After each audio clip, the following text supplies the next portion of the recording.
Hello, everybody, and welcome to Student Line Podcast here on the Josh YouTube channel. Basically, this is the wonderful podcast rebranded with the same ugly four faces. Minus Reece will be with us very, very soon. I hope everybody's had a fantastic weekend. Lots of football to talk about, from the Scudetto and Serie A to the FA Cup final. To the Premier League, to the Championship playoffs there, and a massive Europa League final coming on Wednesday. We have so much to talk about; it's actually unreal. So we've got the usual Reece who joined us. He was a bit fucked up about insurance. I've had that pain before in my life. So obviously I've got my co-host here, George. 2 podcasts with us this week, George. We're spoiling people, aren't we? Very much so, Josh. Glad to be back as always, and as you said, an exhilarating, exciting weekend of sport we had just now. You know, so much drama and so much tension, and yeah, really looking forward to getting into it. So, thank you very much for having me as always. And down below, who is not suffering from Cardiff City in these last few weeks of the football season, Nathan, how is it to be stress free and be able to enjoy a beer without the depression of Cardiff City? Oh, it's absolutely amazing. I mean, how long have we got left till till those Wales qualifiers in a few weeks? Oh boy, that is going to be a killer. But yeah, no Cardiff City to ruin my weekend, as it has been doing for over a year now, pretty much. But apart from that, thanks for having me on. Very good. So it's don't worry, Reece will be here, everybody. Don't you worry. This is probably the first week this season where Man United haven't disappointed George and Reece. It's actually quite scary how accurate that is. I think I've had good results there and here, but yeah, I actually forgot it. I think the only good thing Man United can take from this season is probably the Leeds hammering on the first game of the season, after just being downhill. George, you want to say something? Oh no, I think for me the best thing that happened this season was Ollie getting sacked, which I'm sure Aidan can agree with as well, given what he did with Cardiff. So yeah, that for me was as we know, a long time I wanted that to happen. So finally, the witch is gone, and we can move on.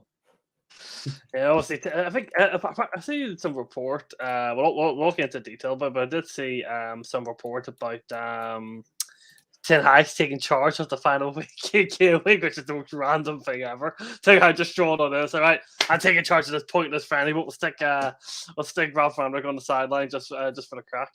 Before we do get started, I do just also want to say, for anybody who hasn't seen the news, obviously there was a 17-year-old from Blackpool called Jack Daniels who came out openly gay. I think he's one of the first openly gay players to come out in a very, very long time. So fair play to him, and hopefully fair play to the bravery and the and honesty. Obviously not many people do that, and hopefully it will follow many more people who feel the same way. So it's good to see, because obviously football is for everyone. No matter what your background is, so I thought it was brilliant. So it's only let's start with this FA Cup one. I want to get this shit out of the way, because this is just this is the 3rd FA Cup final we have lost in 3 consecutive seasons, and we lost on penalties again to Liverpool at Wembley. I'll start with you, George. Compared to the League Cup final, probably Liverpool deserved to win this game a bit more, because I think first half they were probably the superior team. Chelsea did have their chances, but when you probably add up all of the Liverpool chances, especially in the first half, they were really destroying Trevor Chalobah on that right-hand side time and time again. They had to bar 2 times consecutively. Mendy put off some good saves. Liverpool probably deserved to win on the grand scheme of things. Not for me, no. I think Oh, I actually do disagree. I don't think that Liverpool had that too many good chances, which is a testament to Chelsea's defence. I think obviously the really big chance they had was that Luis Diaz one where he hit it straight at Mendy, and it obviously deflected through his legs. And luckily, obviously, everyone scrambled back and managed to hook it clear once the ball had gone through his legs. That was the big chance. But obviously for Chelsea, I mean, God. The one that Pulisic had was disgraceful by him. Should have scored there. Obviously, when it got pulled back to him, and then the biggest chance of all for me in that first half was Marcus Alonso with the touch of a lamppost. Unbelievably poor touch. He was shit. Literally all he had to do. He's a terrible footballer, man. He gives the ball away every single time. I seen him try to defend Mendy. The man's just like, the guy. He's actually awful. I tell you one thing as well, though, Josh. I thought Lukaku was absolutely abysmal as well. It reminded me of when he was playing for Man United. First touch of a trampoline, just skying it over the bar every 5 minutes, giving the ball away, not releasing it quick enough. And yeah, it was just a generally terrible performance from Chelsea. Looking at the team he put out, I thought Tuchel did get it right, but I'm sorry. How you meant to beat Liverpool with that team? But yeah. Well deserved Liverpool. Oh, well, there was reports coming out today, right, that Andreas Christensen was due to start in Trevor Challenger's place. Right? It was meant to be the usual back three, the one that won us the Champions League. Christensen, no joke, at the night before, walked out of the hotel and told Tuchel to pretty much fuck himself, and he didn't want to be a part of that. That's literally what he just walked out. He wasn't even at Wembley to support the team. My man was just like, fuck this, I'm going to Barca. See you later. One thing I think that's the state of modern football nowadays, Josh. The one thing I think was good for you guys was obviously Mendy being allowed to be in the penalty shootout, because if Kepa had been in there again, that would just have been insult to injury. And obviously there was that moment as well where I thought a bit like, well, obviously when Pickford made that crucial save against Jorginho in that penalty shootout final, obviously when they could have won it, you start to think maybe it could, when he made that save from Mane, you thought maybe this could be the moment for us to win it, or Chelsea to win it, obviously, and England ourselves to win it in the Euros, but to no avail. And ultimately, the biggest curse. I mean, that's the thing. It's not just obviously what you spoke about, the fact that you've lost three top finals in a row, but Mason Mount obviously is the biggest meme in terms of the fact that he just constantly loses at Wembley. Obviously, not the Euros final, five FA consecutive losses. Yeah, there was the playoff final with Derby as well against Aston Villa. Quite fitting well with Cardiff since we've lost our last 4 matches there. He was, I think for me, obviously Nathan sort of already alluded to it. Lukaku was crap. Absolutely, I agree with Heller as well. I think you were the better side. I think in terms of the actual quality of chances you created were better. The only issue, like I said, has always been for you guys, which you already knew this anyway, was that Lukaku was a terrible signing, and unfortunately your finishing ability is with your players is terrible. If you'd had Ronaldo, I'm sorry to bring him up again, but if you'd had Ronaldo, you'd have won both these finals.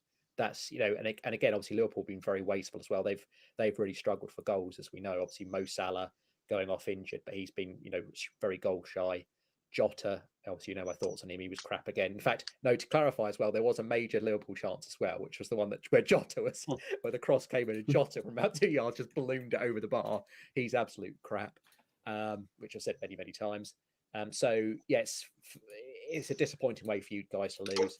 Obviously, Tuchel's comment about the yellow kit as well. That's another meme as well. The fact that he said that you were going to win in the yellow kit, and then it didn't happen. That's another embarrassment as well. But the thing I couldn't understand as well for you guys was that it seemed almost as though both teams were content to go for penalties in that extra time period, and you guys already knew that your penalty record against Liverpool from the previous time was crap.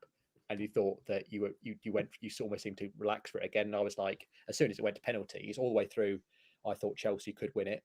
And like I said, obviously agreeing with Heller that I think you were the better team. As soon as it went to penalties, I was like, there's no chance you're winning this because Liverpool have much better penalty takers, and you guys are going to lose this.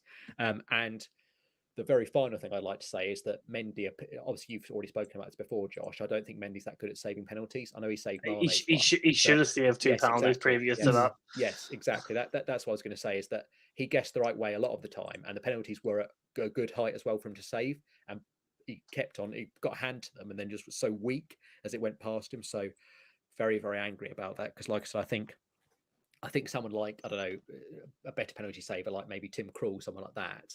Kappa? For example, well, someone who could actually save penalties. I think they would have saved them. So I think that's obviously got to be annoying for you guys. And if I think maybe that could be somewhere. I think you've got to recruit quite a lot in the summer, and I think maybe if you want a specialist penalty saving goalkeeper, that might be someone to recruit instead of obviously you can get rid of Kepa because he's a waste of space. Nathan, anything to add? No. I think George has mostly covered it there. Just for me, Liverpool, they need to tighten up at the back at times as well. I'll say it again, and quite frankly, if Liverpool fans come at me for this, as they do every time, then they just need to open their eyes up to reality. Down the right-hand side, which would be the left for any teams attacking them, they are so suspect. I mean, Trent, he's just not defensively sound, is he? If I was manager, and call me controversial or whatever, I think he's a winger or even a central midfielder. For me, he is not a right back. You need someone who is defensively strong and can move forward well in that position. Yes, he is absolutely phenomenal with the crossing in, playmaking, getting those chances in, but defensively, he is the worst player in that back four. And in my opinion, I'm going to get absolutely ripped for this on Twitter. He is the worst defensive right back out of any of the top 6 sides. And I stand by that as well. But yeah, tighten those up for Liverpool. And yeah, fair play to them for winning it. And Chelsea, well, it's just funny at this point, isn't it? I'm just going to say this now. Yo, Yeti boy, man. Don't you even make me. Don't make it's a piss take losing free. Never mind 4. See if it was 10 hat Man United, man. Like, or literally our bogey team, I would actually crack up. Like, George, put yourself in my shoes. If Manchester United lost 3 consecutive FA Cup finals to a bad Arsenal team, a Leicester team who you should be beating, though were good at the time, in fairness, and then a Liverpool team who you literally just lost in a final, well, literally 2 months ago, how would you feel? I would feel incredibly disappointed, and yeah, there is that element of reluctance again, and that's obviously what I think there's some sort of hoodoo about Chelsea and Wembley now, and that's going to we already know that's going to stick in people's minds. Next time you do go to Wembley, of course, which will come at some point, maybe even next year, obviously, as Yeti Boy said, you'll just have that and always in the back of your mind, you've got no chance, because especially if you play Mount, obviously, as we spoke about with his record. But what I would say on the flip side of that is all of that is fine if you lose 3 FA Cup finals in a row, because you guys won the Champions League, didn't you? And ultimately, I'm pretty sure if you're given the choice between winning 3 FA Cups and one Champions League, I'm pretty sure you'd pick the Champions League every single time. So I think Chelsea fans have got a lot to be pleased about, obviously, with the winning the Champions League anyway, only a year ago. So I wouldn't be too disheartened, albeit the fact that it's unfortunate that you've had this run, because the Champions League is far more important than the FA Cup. From your point of view, I think you can be happy to see Chelsea to keep losing finals, because you'll never forgive us for that game in the Premier League a few seasons ago.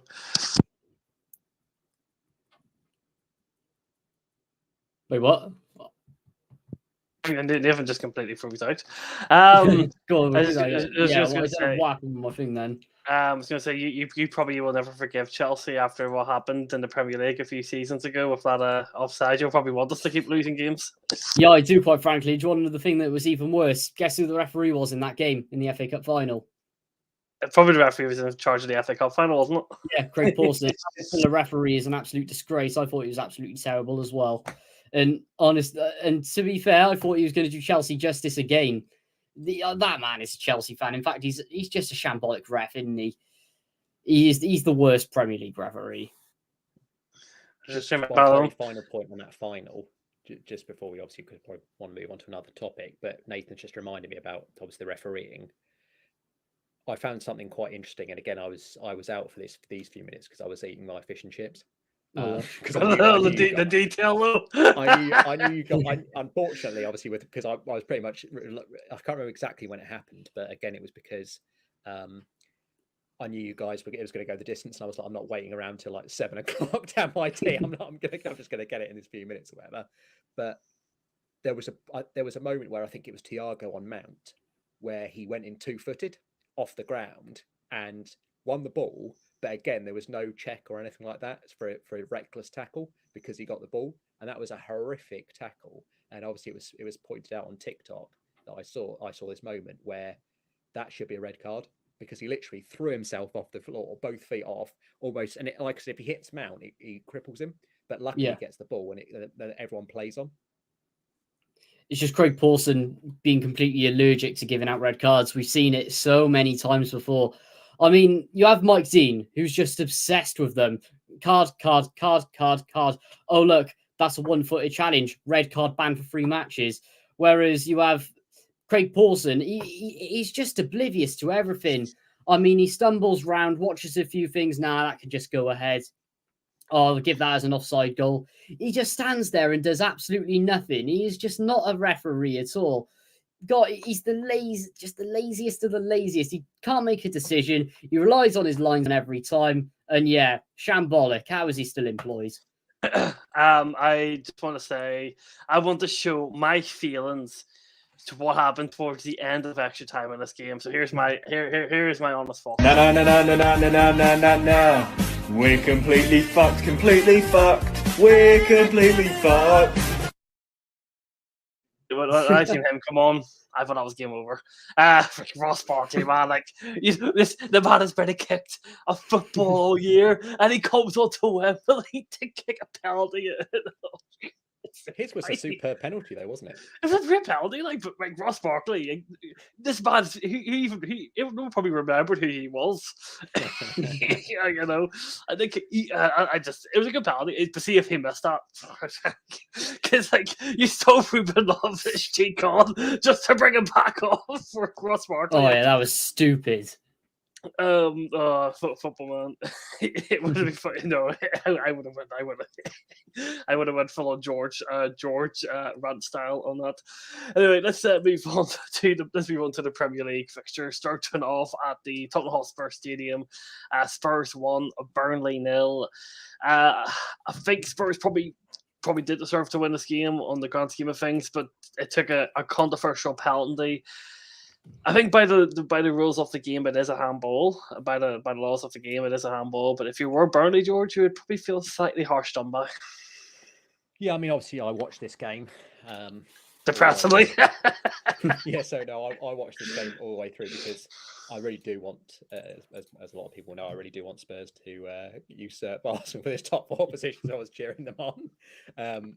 Although it was sort of a bit bittersweet because I still want Burnley to stay up as well. So there was no real result where I'd have a really positive slant on things. But I think Tottenham. I think that's the thing. Under Tottenham under Conte, they do seem to be able to grind through games now a lot better than they had done previously. That's the sort of game that they probably would have drawn or lost, earlier on. I know there's a lot of reflection as well when they lost 1-0 a lot earlier on in Conte's tenure towards at the start of the year. But obviously, this was a really positive result, as you outlined. By the letter of the law, that is a penalty. And of course, as soon as I saw it, I was like, he's definitely going to give this because Ashley Barnes has got his hand completely in an unnatural position, thrown it out wild, almost like again, just that's the unfortunate thing though. Obviously, for a lot of these footballers, I feel like footballers of the current era are going to continue to struggle, and what will happen is gradually all the younger players will already be aware of it. You see what I mean? So they'll already from like 5, 6, 7 and stuff like that. They'll already be taught about not having the hand in unnatural positions, so they'll already know what to do. Whereas obviously all these other players like Barnes and older players, they're so used to, for most of their careers, most of their youth, and obviously their playing careers, they're so used to be able to do whatever they want, because that obviously in the old rules that would never be a handball because of the proximity, because how close it is, and the fact that it wasn't deliberate either. But that's what's going to happen. It's going to be this sort of teething era where you'll still get a lot of these penalties given. Tottenham profit, great penalty by Harry Kane. Obviously, Pope just stands there because he thinks he's going to blast it down the middle, and ends up just rooted there and looks a right prat as it goes in as it nestles in the bottom corner. Great penalty by Kane. And then, Spurs just managed the game after that. there was a few scary moments, but ultimately Spurs are far better drilled under Conte, and it was an excellent defensive rear guard after that goal. So yeah, a positive win for them, and obviously it put part of the pressure back on Arsenal for top four, which will be kicking off obviously in about half an hour or so. So yeah. Good evening, Doug. Yeah, congratulations on your FA Cup win. If you could just stop, beating us in penalty shootouts, it'd be greatly appreciated. Maybe actually just let us beat you guys for once, so I don't have to sit down on the floor banging my head off the floor. I don't think if we go to the FA Cup next year, I might just hide behind the sofa and listen to the radio and hope for the best. Nathan, I think it's clear to say Spurs won this game comfortably enough, even though it was by a controversial handball. I think it's a remarkable job that Antonio Conte has done. Obviously, there was moments in this season where you were thinking, he was going to walk from Spurs and they were going to finish outside the top four. But I think we're starting to see him develop a Spurs team, and it's kind of a scary thought what he could do if his team with a proper summer window and a pre-season backing. He could turn a Spurs team into not title contenders, but a difficult team to play. Yeah, you can definitely get him to where sort of Chelsea are at the moment, is in consistent getting Champions League, getting that third spot behind Liverpool and Man City. But it is, like you said, just about how he's backed in the summer, what he can bring in as well. For me, is Harry Kane the right man for the job? I still don't think he is. I think he is criminally overrated.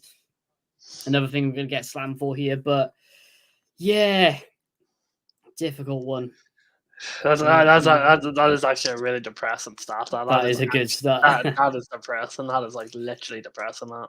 But yeah, another thing that they got to do as well, and you could allude that to the same with Chelsea, is look at the amount of shots they did end up having against Burnley. Half of them went straight into the stands. Pope got a few good saves on there as well. But at the end of the day, they need someone to polish off those chances. And if they don't get that, they're going to be in the same position where they are. I think great to see him play in the likes of Rodon Ben Davis as well from a Welsh point of view, even though they're both former Jacks. But it's always good to see, especially they fit into his system as well, considering they didn't fit into Santos.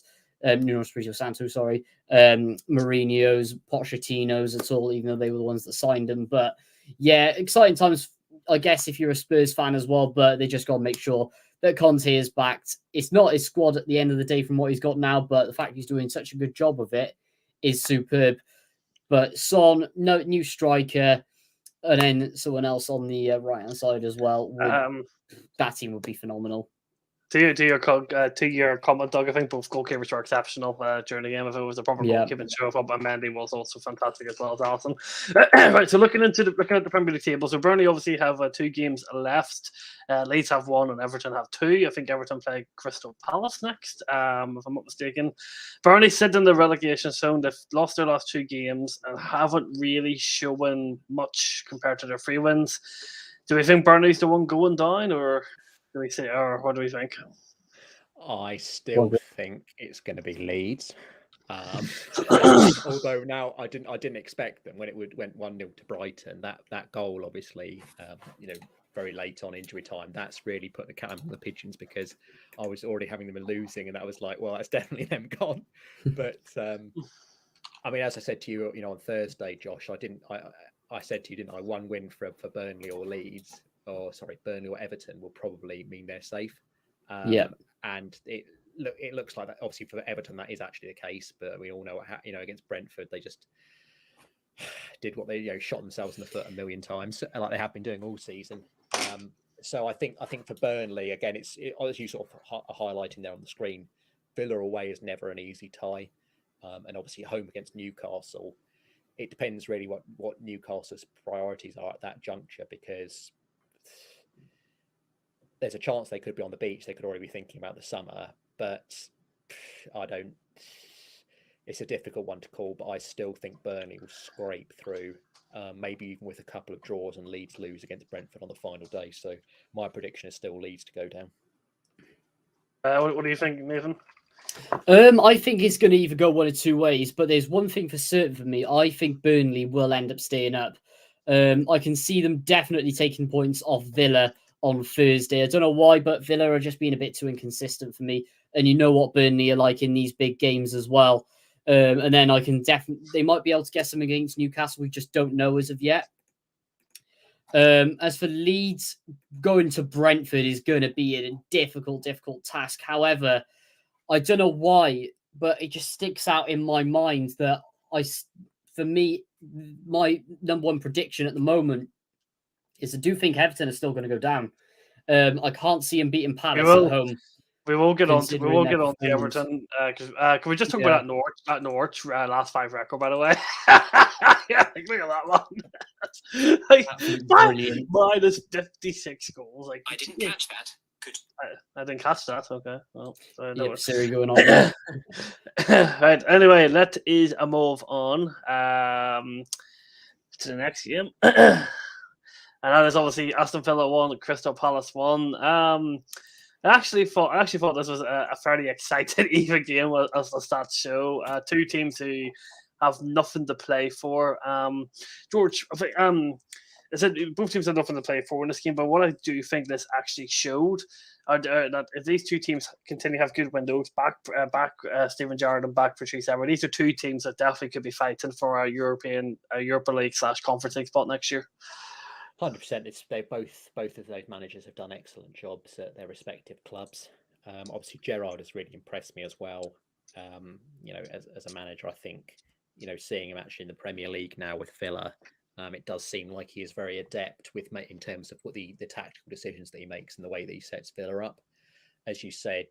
And obviously with Palace as well, Vieira's worked wonders, especially as I sort of had him as one of the managers that was potentially going to get sacked quite early doors this season. So yeah, it's been a very good season for both clubs. As you said, there was that's testament to the fact there was little on this game, and obviously especially with both those sides sort of flirting with relegation relatively in recent seasons. It was it's been a positive season for both of them. The fact they were well and truly safe at this juncture of the season as well. And yeah, I think there does need to be investment on both sides, though, of course, which is easier said than done in some regards. But I think of those two sides, I still think Villa are the team that are going to really look to progress next season. Just based on Gerrard's incredible track record with Rangers, and like I said, I've been impressed every time I've watched Villa with the current crop. A permanent signing, I think now is with Coutinho's being who sort of continues to make them tick in a good way. And I think maybe for them, my thing would be buying a proper striker, though, because although Danny Ings has been good in patches, again, it's just having someone that's ruthless and prolific. So if I was Villa, I'd be looking to buy in that regard, because I think defensively they're actually quite sound. Other than Tyrone Mings, obviously, who should never be part of any team ever. So I think just for me, for Villa, I think by getting a striker in the summer window, we'll see them, as you said, progress and try and look for some of those latter European places next season. Nathan, in terms of both of these teams, and the summer window, obviously Aston Villa completing a big deal and getting Felipe Coutinho on the permanent deal from Barcelona. Very good one. And then on the other note, Crystal Palace, they're going to be looking to find a Conor Gallagher replacement, as he'll be a part of Chelsea's first team next season. So it's a big hole filled for Aston Villa, and a big hole that will need to be filled for Crystal Palace. Absolutely. And I mean, looking at Palace's team as well, I think their defense is fine, providing that they don't play that five at the back. Just that Guehi and Kouyaté partnership, it would be pretty decent. Just maybe get cover for Kouyaté as well, or even Anderson, because Kouyaté, he's sort of a midfielder anyway. But they're going to need something as well. Milivojevic is getting on a bit now. Get a replacement in there. They're going to miss Conor Gallagher and his creativity next season too. And really for Palace as well, they do need another out-and-out striker, I think, sort of to pair up with Zaha, because you've got the pace on. Because if you're going to play two strikers, for me, you're going to need one with pace, dribbling skills, the lot, passing, and everything on the one side, and then on the other side, you need that 6'4" lump, headers, smashing it into the back of the net. That sort of up top target man who just lumps around and putting the pressure on the defenders as well if they're playing around from the back. So that's what, for me, Palace needs. And yeah, I think Butland as well, he's come onto his own in the last few months as well, which is great for him to get back to playing in the Premier League as well after a few disastrous years away. And then with Villa, as George has said as well, get another striker in for me. But I think the biggest two for Villa, get a central defensive midfielder in. Marvelous Nakamba, he is a decent player. However, he just needs something else there for me. maybe something a little bit better. Sorry, and then could you say that again? thank you, Siri. And then 100% that Tyrone Mings replacement as well. Let's move on to Leeds and Brighton at Ellen Road, and as we can see, a 92nd minute equaliser for Leeds, which was a massive point in their relegation fight. I think it's another extremely open game. I think Brighton probably had the better of the chances in the first half and deservedly took the lead. Cracking, I think Danny Welbeck, cracking goal by Danny Welbeck to open the scoring. But I think at Ellen Road, considering everything that was on the line, these sort of things happen. And obviously, I think Leeds had that more momentum to go forward and try and get a goal, while Brighton didn't really need to sit back and make the game ugly. So, do you think maybe based off the second half performance, Doug, Doug's in the chat. Doug, you can answer that if you want. George, at least probably deserved the point in the end after pretty much putting every single man forward. I think they did, and ultimately they had to, didn't they? As you said, Brighton had far less to fight for. They're not, ultimately not fighting for anything really. Nowhere near European spots, and obviously nowhere near a relegation fight. And Leeds are fighting for their lives. Threw every man forward and finally got their just desserts. And of course, that point could be valuable.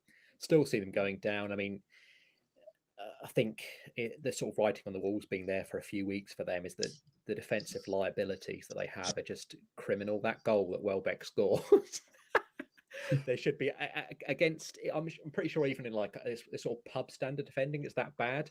There should be absolutely no danger there, and somehow the ball wriggles through, falls over. It's just, and that's been the case throughout their season. Leeds. There's been so many goals which have been through defensive errors, and even with Jesse Marsh now being the coach there, it seems like I said, as I said sort of on Thursday when I was predicting them still to go down at that juncture, they despite the fact that he's improved them a little bit, and of course they had that new manager bounce, I think the lack of quality has really caught up to them in the last few weeks. And even against Brighton, who are notoriously hot one day, cold another in terms of their performances, and that's why they sort of flirt, hover around mid-table all the time with like one win, one loss, one draw, and so forth. So very hard to predict. But yeah, good point for Leeds. But that final day against Brentford should win, which would then probably relegate Leeds. But it just depends again whether Brentford decide to be kind to Leeds and sit back and let them get things. But yeah, I do think Leeds are going down, and but it's I still think they're going down, to put it bluntly. Nathan, what do you think about the job that Jesse March has done since taking over from Bielsa? Bang average. I mean, if Leeds do stay up, I think he's probably going to be the first to be sacked, if I'm honest. Leeds have always looked suspect defensively. They have been like mad recently, but they do grind the results out. That is the difference.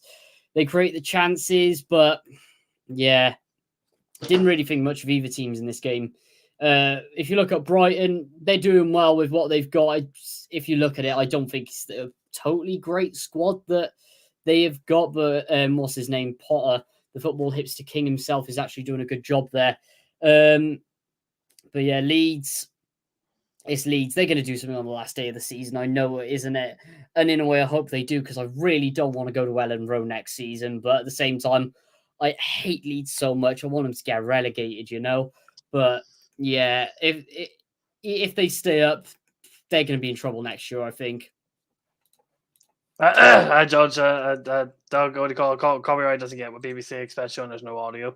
That's when that watermark comes in handy.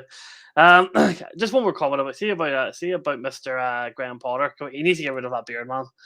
He just needs to get rid of that beard. It just does not sit him. That man, honestly. Like, just get rid of that beard. Come on, Graham Potter needs to get rid of that beard.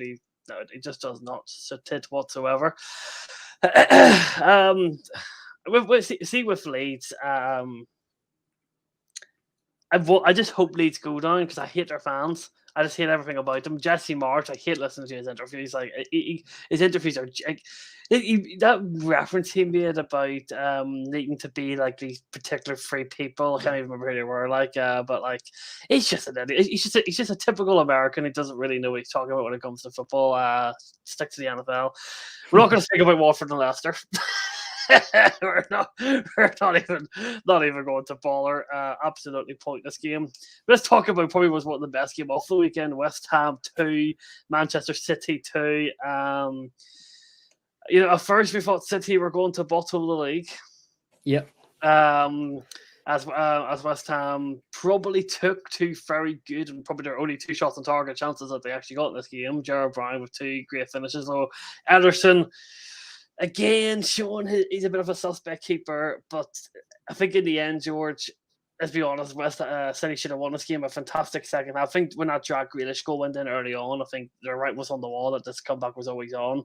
But then Riyad Mahrez goes and fucks it up with an absolute terrible penalty once again. But I will tell you one thing though, and I'll let George obviously speak first. And this is a little sneak preview. I don't think it was a penalty. We'll get on to that. I did actually know Ben Foster's going to the MLS, but I'm assuming he'll get some good vlogs from him for the MLS. Because his vlogs are actually class. But George, City deserved to win this game. I don't think there's any doubt about that, especially in the second half. They mucked up the bloody penalty. Real Mahrez with a terrible penalty. And before you continue on, we have a Mr. Reece has finally joined us after. I think Reece got off that. I think Reece got on the train, punched the train conductor, and then ran home. Reece, I wouldn't mind doing that. How are you feeling? Because obviously you've just had a bit of a stressful Monday evening. Glad to be here with you guys, but in the best of moods, no. But definitely not in the best of moods. But I am here as promised. I was never not going to miss it. So cheers for me. George, I'm sorry, I'm going to have to put you on hold. I do want to just get Reece's opinion on one thing. So we've just been going through a couple of games. We're on to the Man City West Ham. I want to get your opinion on the Leeds game. Obviously, Leeds with a last-minute equaliser against Brighton, 92nd-minute goal. It's a big goal. Who do you think is going to be getting relegated now? Burnley. You think Burnley's going down? You think the Michael Jackson effect is starting to wear off? I think the fact that Leeds getting that crucial draw is unfortunately saved them. Everton have got their opportunities. I had no idea he was talking about Leeds.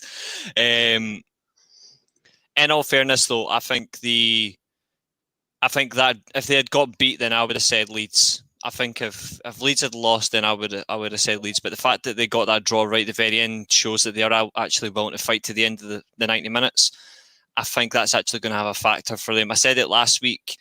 For Leeds, it's about scoring goals rather than defence. Their defence isn't good enough. They're going to have to just score as much as they can. For them, it was getting a crucial point. I don't think Burnley have got rest in them to do anything. Cornet's not doing enough. I'm not looking at the defence at the minute. It's not giving me assurances is probably the best word of choice. And also, like, Weghorst isn't getting enough goals out of them either. And Dwight McNeil's just faded. So I think it's in Leeds' hands to stay up. And I'm going to say Burnley are going to see you later, which makes me sick either way. I don't like either or, but I'd rather have Leeds fucked off. But it means guaranteed 6 points next season. So that confirms we've got George with Leeds, Nathan with Everton, and Reece with Burnley. So we'll see who's right on the next podcast that we do. George, so I'm finally coming to you on the Manchester City West Ham game. City deserved to win, but not only does it give the slimmer of hope to Liverpool that they could go on to win it, and adds pressure on because it's written in the stars that Jared's going to go to the Etihad here and get a result to win Liverpool the league. It is just written in the stars. But you'd be looking at this and you'd be looking at this and saying it's a game that West Ham should have won. Sorry, not West Ham, Man City should have won. But at the same time, you always looked at this game and thought West Ham would definitely cause a bit of an upset for City. I think actually in many ways West Ham probably should have won this game. And what I mean by that is the fact. What was there 2 shots on target? No, not that. It was the fact that if you like I said, obviously I watched this game in its entirety. Again, praying for once that Man City were going to win, and obviously it had a dual purpose. Obviously, the fact that West Ham are potentially going to steal our Europa League place, and obviously get push us into the Conference League, as well as obviously Man City stopping Liverpool for winning a potential quadruple, which is still unfortunately still on. but I think for West Ham, and that's obviously, you know, for any Liverpool fans, the most optimistic they can be is about how poor that Man City defence is. I mean, it's just Laporte. I've said about him before. He's an absolutely shocking defender. I'm sick to the back teeth. I mean, obviously, it's brilliant when you know, for example, you know, with Real Madrid and stuff. It's brilliant watching Laporte when you want him to lose, because he's always got this horrendous habit of just not being aware whatsoever. And obviously, it was him and Zinchenko again is piss poor. Countless mistakes. There wasn't, you know, as you said, obviously there's that 2 shots on target, which obviously Bowen scored, but it's not just that. There was the Zinchenko decided to keep the ball in at one point, obviously hitting it back to a West Ham player. And again, it's just lucky that West Ham, you know, were terrible in that moment. Not only that, obviously Fernandinho, I'm not going to go in too much in on him, of course, because he's playing out of position. Obviously, he's Gandalf's age, but he decides not to look back and plays it straight into fucking Antonio. Again, has a golden opportunity, but luckily again for the fact that we wanted City to get the points and West Ham not to, luckily again because Antonio's crap, he decided to spoon it miles over. So I actually think West Ham defended very well, and actually the 2 goals that obviously City got had elements of fortune to them. You know, the Jack Grealish one is deflected and obviously it's quite lucky to go through. Obviously, the own goal as well is definitely, you know, fluke again. The fact that, you know, that's a very extremely fluky goal. And other than that, City, you know, even with those, obviously, you've got the things up here. The fact it was 31 shots, but only 8 on target shows how wasteful they were. I think that's potentially where they're going to be looking at Erling Haaland to try and improve that efficiency in front of goal, because some of the time, you know, I thought, even before Mahrez missed that penalty, which was one of the worst penalties I've ever seen, he was having a terrible game, just constant, just pissing around, flick, shoot, don't have any end product, absolute crap. Grealish was pretty piss poor as well, doing exactly the same thing, just actually bloody shoot for God's sake, or have some sort of quality. And Jesus was absolutely non-existent as well. Apart from, obviously, I do disagree with Nathan. I think it was definitely a penalty. Again, I don't know why he decides to make the challenge on Jesus there either, because it's just stupid. Again, because it's Jesus, he's never going to score. So just let him go, just wave him through. But yeah, Mahrez just missed the penalty. And like I said, you know, if there's one thing to take away from this game, if you're a Liverpool fan, it'll give you some optimism. It's the fact that that defence, which we all, you know, we've already mentioned, obviously when they incurred all the injuries, the only one out of that defence that's any good now is, of the ones that started anyway, is Cancelo. The other 3 are an absolute disaster waiting to happen, and Villa could nick something on that final day. In which case, obviously, I'm going around to go and give Pep a good slap if that happens. No, I bet you, if it's 0 each, or you know, or it's 1-0 to City, I can guarantee you, Gerrard will throw every man on that pitch to try and stop City winning that game. Gerrard will try and win the Republic League. I guarantee you, he will try. Oh, yeah. And Nathan, from West Ham's point of view, they only needed a point from this game to confirm some sort of European football, if it is the conference, they go to Europa League. So it's a job well done for them, and they'll go into the last game of the season with it. Very happy with what they've achieved this year. Yeah, very good job, well done. It's for either side for me. I'd say it was close throughout. I mean, West Ham could have nearly nicked it in the end if that chance from Jarrod Bowen didn't go wide. But however, I will get back on to what I said earlier about that penalty. I didn't actually think it was a penalty, because just before, who was it? Remind me, someone. Whoever went down before that, Jack Grealish actually took out Soufal in the box as well. And it was actually a worse challenge than the one that happened a few seconds later. So I don't know why the referee didn't give it as a foul to West Ham before it, and it was given to Man City instead. That could be a bit of top 6 bias to go on about all the time. But yeah, who knows? I guess in the end it was a fair result. But I got to say that Soufal own goal was an absolute thing of beauty, though. Just him flying with that header. If it was the other way, that would have been a masterpiece of a set piece. But, well, because it was an own goal, yeah, absolutely superb defending from Soufal. But apart from that, yeah, good on West Ham. Good to get a grind out a point on that. And this makes the title race very interesting. Right, Reece, over to you. I'm going to give you the hardest question since this will be your first actual one. So, obviously, Liverpool play Southampton. I believe it's tomorrow. That's And right. then, all right, and then obviously you've got the final game of the season. So I know obviously Liverpool, obviously Manchester City will play with Gerrard at the Etihad, and I said obviously, I honestly do think Gerrard's going to go into that game, making sure it's it's their FA Cup final. And Liverpool obviously don't have an easy game themselves. So, with Liverpool playing against Wolves at home, and Wolves are obviously a very difficult opposition, who do you see winning the league?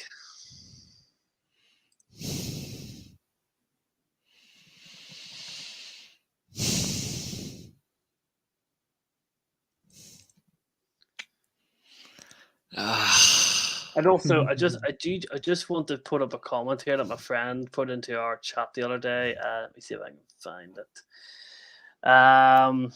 So Ralph Hassan, who got asked about the game tomorrow in his preference, his reply: "This is our Champions League final." So if I'm to go out to ruin the party for Liverpool, which I think by Reece's face, I can tell he's absolutely loving that. All about that. So I take it you're going to Man City then. I'm going Man City to win the league by a points gap. I think Southampton will beat Liverpool tomorrow. Wow. Ooh. This is Southampton's form recently. This is the funny thing, right? Is Southampton are in the clouds. No denying that. Southampton are in the clouds. Yeah. Everyone wrote them off against Man City. They beat them. They actually played them off the park. They played United. Well, I would say it easily. They did play United off the park quite comfortably, home and away. They also took points off City as both occasions. They are actually against bigger teams. They are actually better than against the teams they are expected to beat. Like people just look at Southampton and go, 9-0 Merchants, easy to beat. They're actually if you watch them against the bigger teams, they're actually very solid, defensively structured as well. I wouldn't be surprised if they actually nick a point off, or 3 points off Liverpool. I'm probably the only one in the world who thinks Southampton are going to beat Liverpool, but I don't care. So I'm saying City will win it anyway. Just to add to that, you got Van Dijk who went off injured. Fabinho is still out. Salah's out. He's likely going to rotate with Sunday in mind with a Champions League final. So obviously all of that comes into part two. Yep. I think the one key miss there is, I would probably say Van Dijk in defence. I wouldn't say Salah. Salah's been awful since January, and obviously that couple. So you've got best man Jota as replacement. Is Jota though? No, that is awful. I think George would have a particular few words to sum up Jota. They're all very positive. You would heavily favour Liverpool to absolutely go and batter them though. But the thing is though, is I would honestly, I'm backing the underdog. I actually think Southampton will get something off Liverpool, and then I think on the final day, I still think City are going to spank Villa. I think it'll be 4 or 5-0 against Aston Villa of Man City. I'm not joking. Like Pep will want to kill the final game of the season. He will not tolerate a bullshit performance. So yeah, I'm still going Man City to win the league. Still, I think the only critique I would have about Aston Villa under Gerrard is I don't think they've competed particularly well against the bigger teams since he's came in. I think defensively, Tyrone Mings is a disaster waiting to happen in that back four, and I just don't think they're not structured. Right. No, they're not. I've watched Villa a few times since that embarrassing game we always been that fucktard Coutinho scored. But when I look at them play, I don't see any structure at the back. I think for them, they need to keep Douglas Luiz close to their defence, which is a problem. Like he should be in the middle or further forward. Douglas Luiz. Do you see similar issues that Rangers had under Gerrard that now he has with Aston Villa? Yeah. Like towards when he was conceding leaky goals and dropping silly points. Yeah, I'm seeing similarities. The difference is though is he's got far more quality in this Villa team that should be doing more. They're not, and I'm just reflecting that by the likes of Watkins, Douglas Luiz, McGinn, Coutinho. These are all good players, but I'm not seeing anything tangible from them. and that's why I think like Gerrard will try and throw as much as he wants at City. Guardiola will be happy with that because they'll just go and turn them over. Like so, yeah. I still think City will win the league by a good points margin. And let's move on to the final game to talk about at Goodison Park between Everton and Brentford. And I think that wee bit there under the score sums up this game in an absolute nutshell. Calvert-Lewin takes the early lead. Everton are on top of the game. You think at Goodison Park are going to win this. Then Jordan Braithwaite gets sent off in the 18th minute to one of the younger centre-backs of Everton. Len Everton take the lead to make Everton then take the lead. Seamus Coleman then scores an own goal after the red card, so it's just another defensive mistake from Everton. Then they go 2-1 up with a Richarlison penalty, and then they can see 2 goals in 2 minutes to Brentford, and then Rondon after 2 minutes of coming on sticks his studs right into the Brentford player and gets sent off. You know, if you want to talk, Reece, if you want to talk about the definition of bottling a game in the relegation scrap, you could not sum it up better than this. Very true. And what did I tell you in January? Right manager, wrong time. Yes. And it's reflected, and I still stand by those exact words. Right manager, wrong time. Lampard overtime will be good for Everton, but by God, they should have stuck with Duncan Ferguson. At least they'd have a man that knows how to fight. Frank Lampard's never won a fight in his life. And I'm just looking at this, I think this is Brentford's highest possession stat all season. I don't think they've actually had higher than 60%, close to that. I don't think they've had higher. That's about right. Like this is hilarious. Like this is Man City possession equivalent. Like this is Brentford, and the key thing for me, the Eriksen effect. He's been by far. It was the tactical switch, Thomas. It was the tactical switch Thomas Frank made in the second half when he pushed Christian Eriksen further up the pitch and fuck him. I'm not giving him any praise. Fuck Thomas Frank. Like fuck him. Like I'm just giving all the credit to the players. Like fuck that absolute clown. In the sense of the team though, like for me, and I do agree with George's comment. He's put in the private chat about where Brentford would be with Eriksen. Raya was a massive thing for them. Missing him, I feel sorry for him. If they had Raya and Eriksen, they would be well in the top 10, and that's not a joke. Like that's just straight up like how effective they are. Eriksen for me, other than Luis Diaz, has been the best signing this season. I think overall, without a doubt. Out with like our clubs, I'm still going to say Ronaldo for me is like the best signing. But in terms of effectiveness from clubs that are in challenging positions or crucial positions, Eriksen has definitely been crucial for Brentford, and Luis Diaz has been scarily fantastic for Liverpool, which is something that they need.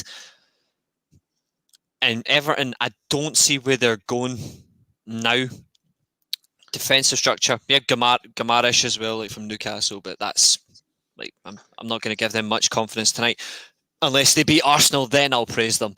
But I just look at Everton, and I don't know what Lampard is trying to achieve. And what I mean by that is he's chopping and changing his system every week. That's great. The selection. He went from a 5-4-1 to a 4-3-3, and it's a big difference in such a short amount of time. Exactly. You can't expect players to just fit a system like that within a week. It's just not. It's not possible. It took Conte ages with that Spurs team to get them suiting a back three that actually works. Because Nuno in a back three is like watching paint dry. With Lampard, though, he's chopping and changing. His players are ill-disciplined under him. And it's consistent by the amount of red cards they've got, the most red cards from any team in the Premier League this season. The injuries aren't good. The squad is shocking for the amount of money they've spent. If I look at Everton, I'm thinking they will just survive, but it'll be by a point. Like, they will survive by a point. Like, that's how genuinely bad they are. Brentford, on the other hand, fantastic, brilliant team. I love watching Brentford play from a neutral perspective. They play good football. They've got a dickhead manager. They've got a world-class player in Christian Eriksen. They've got a goalkeeper in Raya that I like. Mbeumo, fantastic player. And even though Ivan Toney's been a dick to them, and I think a lot of Brentford fans would agree, Ivan Toney is a massive dick, he's still an effective player. And Heller's right. Since Eriksen's come in, like Ivan Toney's found his form, and it's not just the goals; it's the overall contribution. Fair play, Brentford. They were fantastic against Everton, and they deserved the 3 points. George, obviously without the relegation aspect, because you've already touched on that. When you're Everton, first of all, you drew no lights with a Watford team who are already relegated, who made 7 changes, and who obviously got absolutely hammered by Leicester City yesterday. And then you have this game here. It is a massive, massive 4 points that Everton dropped, and if they do not drop them 4 points, they're safe. Yeah, I mean, that's the thing. It's obviously, as we sort of said at the very beginning of this, segment as well, the fact that all three of us, obviously myself, Nathan, and Reece, have all gone for a different, club, just sums up the fact that it really is almost like the Three Stooges fighting about, with these fighting for Stooge supremacy. Yeah, fighting for who's going to actually somehow stay up, because ultimately all the clubs have really shot themselves in the foot countless times this season. 100%. And that's again that again was the case obviously in all three of these games. The fact that obviously with the Everton game, the sending offs, just criminal. Obviously Rondon particularly, being trolled obviously with Rondoff and all that other sort of words as well. It's just that Everton, again, as you said, so many points they could have got, which would have mathematically made them safe. Obviously, from Leeds' point of view, the disgraceful defending, obviously, for Welbeck's goal. And, again, Barnes is obviously unlucky, but again, his hand should be nowhere near out. And again, he's the architects of their own downfall, obviously, with Burnley. So it's basically who can be the least shit in the next the remaining matches. And Everton, and obviously Nathan's backing them. I still think they will just about scrape through, but there's definitely no guarantees or certainties about any of these three teams, because ultimately all three of them can easily shoot themselves in the foot. And you think obviously that Palace game which is the next game at home, you'd assume they're going to fight tooth and nail to try and win that, and hopefully they will be able to. But when I obviously with the and that sort of sums Everton up really. Get the goal obviously against Brentford, and you think you almost think, oh, they're going to be safe now. They're going to just cruise this. They're going to see this out nicely, and then all things go. Unfortunately, they're back wrong, back in a terrible position again. So, yeah, and I know obviously you've got personal affection for Lampard anyway, Josh. Obviously, as a Chelsea legend, but ship manager, as Reece has said. I mean, I don't rate him at all, to be honest. I think it's just the fact that he's obviously he was an incredible player, and they're just like, oh, he must be a good manager, but the evidence isn't actually there that that's the case. So do you know what game actually that I actually wrote him off as a manager, like he's actually going to succeed at the highest level as a manager? Josh, do you remember the Chelsea game against Sheffield United in his first season? And it was no, it was the one right. No, it was the one where you conceded at the very last minute to draw. Yeah, second game of the season. Yeah. Aye. Obviously, you got pumped off us 4-0. So that's because, like, to be fair, you should have got a draw that day. So I'm not discarding that. But the performance against Sheffield United in his second game, and this is obviously like his second game as a top flight manager. I actually started to think then I had doubts. And the reason why is because the way he organised his defence in the last 10 minutes, in that game, he had the team perfectly balanced. In the last 10 minutes, he changed his setup, got the team playing a back five against Sheffield United, who are a back five merchant anyway, thinking, let's match them up. Instead, he should be going, fuck this, 4-3-3 and let's go. And at that point, obviously, we all remember the Chelsea defence collapsed like a nun's arse. And then at that point, it was literally goodbye Vienna. And then that was it. I was like, you know what? Lampard will be a decent manager, but in terms of managing a top flight club, that's it. Like, I wrote him off at that point. He needs a good defensive coach with him. And I think he ain't going to get one.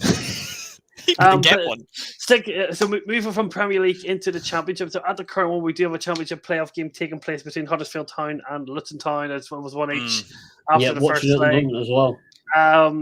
Yep. Very obviously, this game's live as we speak. So George, prediction: who do you think is going to go through to Wembley? I think Huddersfield. I think George does not watch the Championship and just decided to go for the home team. Nathan, what about you? Who do you see going through?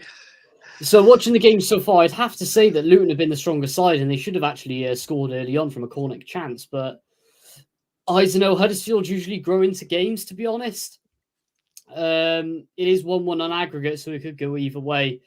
But I think it'll probably be 1-1 at full time. Huddersfield breaking really well as well, but Luton, for me, the better team so far. They just got to stop playing it round from the back because Luton pressing is too good as Could you well. imagine their away ground, though, in a Premier League match? I know it'd be absolutely mad, but yeah, I'm going to go 1-1 with Huddersfield getting through on penalties because you know what Huddersfield like in the playoffs. But yeah, Reece, Kenilworth Road, it's what the Premier League needs, you know. Reece, what do you think? So Huddersfield obviously did a miraculous job to get back into the Premier League a few seasons ago, and they did it with Fagner. Fortunately, didn't work out. They got relegated. Luton Town, who were pretty much, I think they survived on the final day of the Championship last year to avoid relegation. And also, 8 years ago, they were in the conference. True. And now they're one game away from a Wembley playoff. If Luton do get into the Premier League, what a job Nathan Jones has done. Yeah, I'll have to admit that'd be a great job. I would say it'd be great for the Premier League to have Luton Town up. I think it would be great to have that atmosphere, Kenilworth Road, very bizarre entranceway into the stadium, which is totally different, like just unconventional, which I like. But I think the difference is I've watched actually both teams' last 4 or 5 games each. I've watched them both. And I think Luton Town are a fantastic attacking team, but you look at the and I'm going to use this as a very good comparison. The goals that Manchester City conceded yesterday are exact similar goals that Luton Town have conceded a lot. It's very sloppy goals, very switched off defending, and also I don't think they've got that cutting edge to get the job done. They've done great though in terms of where they are in the league, in the Championship. I commend that a lot, but I don't see them getting enough at Huddersfield. I think it's not just that Huddersfield are dominating the possession right now, but I think for the fact is like they can just control the ball and pass it around, force Luton to break on them to win the ball back. They'll just be relaxed, Huddersfield. I think Huddersfield will beat them 2-1 in 90 minutes. I think I'm going 3-2. I'm going 3-2 Huddersfield on aggregate. So I'm going Huddersfield to win. Another prediction I do have with this one as well, considering budget and everything, and way they're playing now as well. If either Huddersfield or Luton do end up going up, I do think they'll be relegated straight back away. I do think they'll be around the 20 to 30 point mark. They'll do all right, but Huddersfield, I do think they'll crash down because I know they're not going to get backed in the summer. And then Luton, it just depends on the finances that they have, but they'll be like a Blackpool. But I don't think they will stay up. I think the good thing though is sorry there, Josh. Let me cut you in there. I think the one good thing for Huddersfield though is I don't think Huddersfield are going to do a Norwich. Yeah, and I don't, and I'm using that loosely. I think if Huddersfield actually win the playoffs, they will look to invest in the squad. They may not get big, massive signings, but I think what they'll try to do is improve key areas. And I think for me, they do need to improve the midfield. I think for the Premier League, they are going to need another midfielder in there to hold for the base. And I do think maybe 1 or 2 defensive additions, maybe a centre-back and a full-back might help them out. And I don't particularly like their wingers. I'm not a fan. I'm not a fan of their wingers. I'm not a fan of Rolando Aarons. I'm not a particular fan of him. I think he's regressed a lot. I think he is Championship level. I think they are going to need more than that. But I think what they will do is they will look to spend whatever they earn if they get promoted, because obviously you do get a big pay packet if you win the playoffs, which is fucking funny. Ahead of the champions, you get more money, which is absolutely funny. If they get promoted, whoever gets promoted will invest in their defence, and I think Huddersfield are more likely to do it smarter than I think they would do it smarter than Forest. Yeah. Luton Town have got a lot of players out of contract in the summer, I believe. So for them, it'll be about tying down contracts. That's where I would fear for Luton Town. I actually think Huddersfield would do okay. I think Huddersfield would actually survive. Moving on to the other That was- playoff game, obviously, Sheffield United 1, Nottingham Forest 2. We've got some breaking news from Doug that Ilkay Gundogan What? is leaving Wow. Manchester City in Come to December. come to Man United, mate. Come to Man United for a year or two. I'll gladly take you over McTominay any day.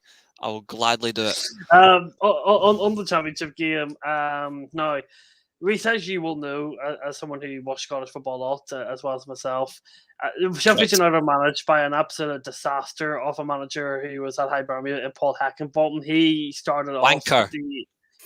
off, I think, at Hibernia. I think it was he did not win a game. I don't think he won in any of his first 10 games of the season, and now No, he he got did a not. he's got a 4-year contract at Sheffield United after Chris Wilder got sacked. Correct. It was a massive goal that Briggs scored just before the end of this game to give Sheffield United a bit of a lifeline going into the Nottingham Forest game. But I think we could all agree that Nottingham Forest will probably win this game because I think Sheffield United are in a bit of a rebuild phase. I think they've announced that I think even David McCormick's going to be leaving in the summer along with 2 other long-term It's a players. big loss. They're in a bit of a rebuild. I think we're all in agreement that probably Nottingham Forest are going to win this game, especially on their home patch. Yeah, I already had Forest get into the playoff finals anyway, not because of the James Garner effect, but purely I think they're far better coached, and I actually think the back five suits them really well. I like the way they use the fullbacks. I think Spence seems to be a United target.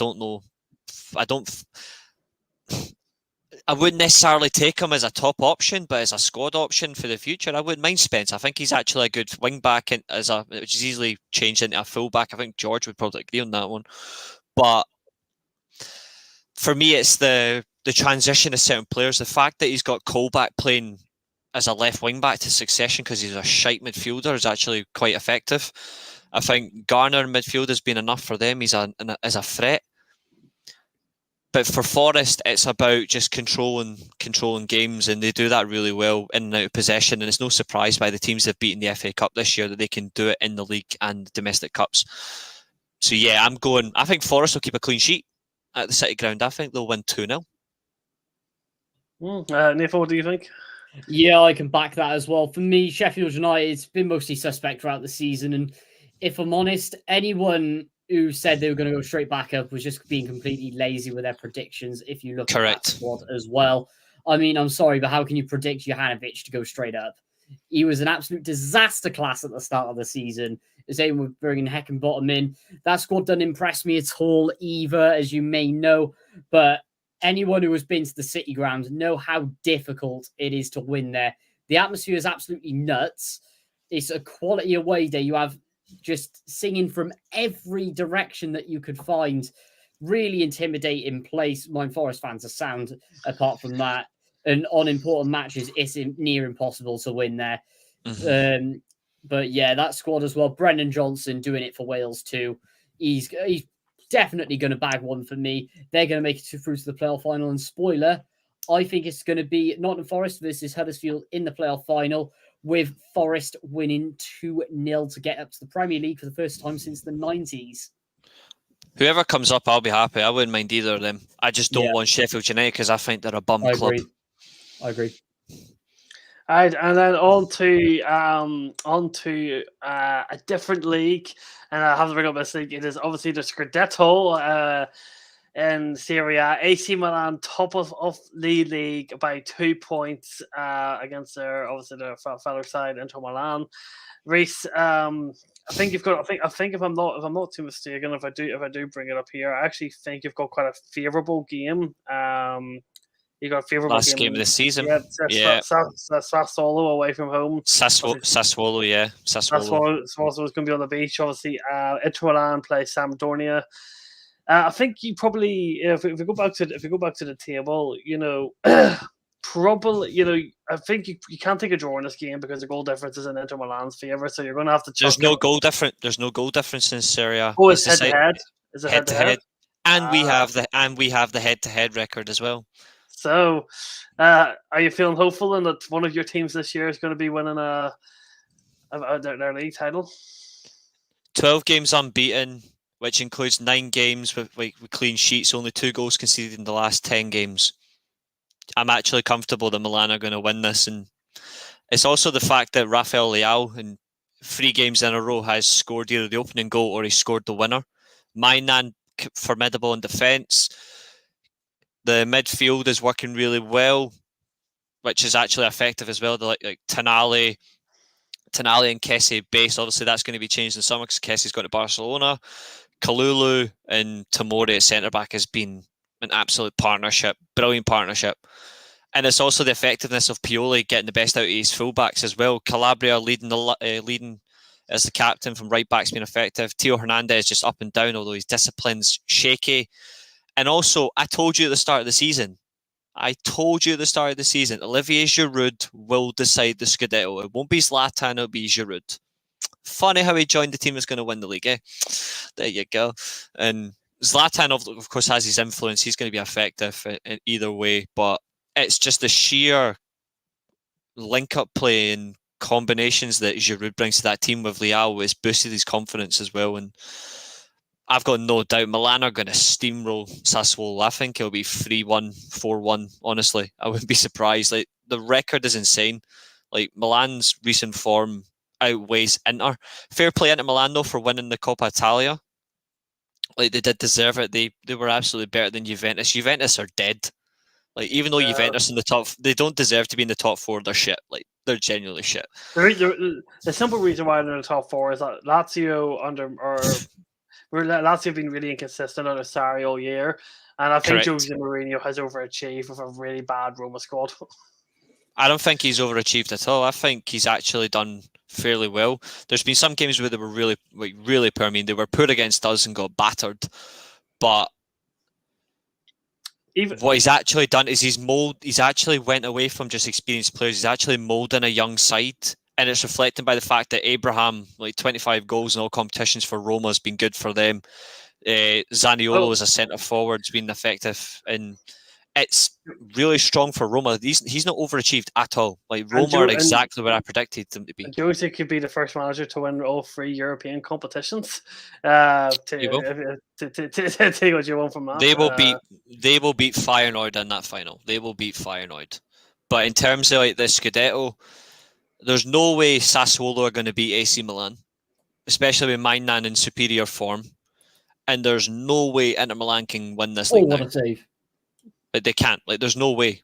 Like, I just don't know. Even if we get a draw, like, the league's still ours, but I don't see it. I think we'll beat Sassuolo quite comfortably. I just want, just look how tight. When you look at the actual head-to-head record of what they've drawn and lost, and I would just say, even though they probably won't win the league, fair play to Inter Milan for scoring 81 goals this league season with Edin Dzeko and Lautaro Martinez and others. I think that's incredible. But I think the job that AC Milan have done this season, I think, how do you pronounce your manager's name? Because I don't want to butcher it.